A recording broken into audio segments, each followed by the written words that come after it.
You know, it's a process we have to go through. I think we all do that. I think we all do that. Well, especially if you feel if you're broken. Yeah. Well, most of us who are broken don't know we're broken. I was in, where was I today? I was in a store today, and there was a sign, and it said, "I'm okay with my crazy." And I have taught that to my students for years and years.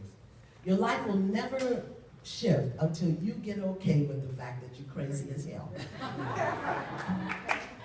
As long as you try to cover up your crazy, as long as you try to act like you ain't crazy, as long as you try to act like you don't hurt, as long as you try to act like you're not broken, your life will never work.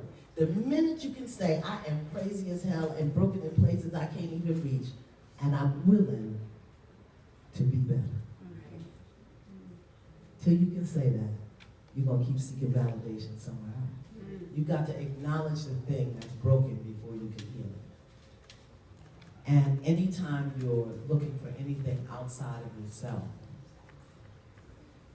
you're missing what's going on. Unfortunately, we live in a society today where that's what we're taught and trained. We're taught from the womb that who we are, what we feel, what we know is not important. You got to be this way in school. You got to be this way in church. You got to do this here. That's why I think this whole show about the gay pastors is so absolutely critical, because they were never taught that who they are was okay, so they got to be somebody else. But particularly for women, that's why people are shooting silicone into their bodies and going to the black model. Tell me why a black woman ever need to go somewhere and get some more butt.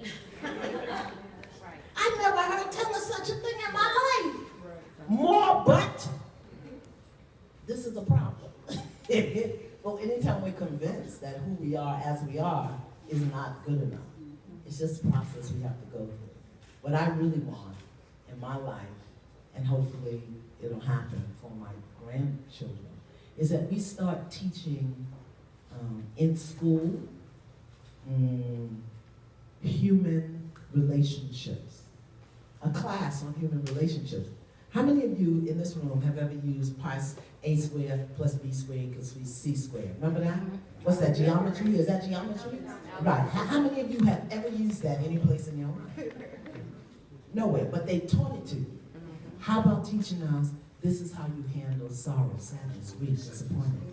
How about teaching a class on an expansion of our emotional library, so that we can be something other than happy, sad, good, bad, right, wrong, fair, unfair? That's it. That's our emotional library.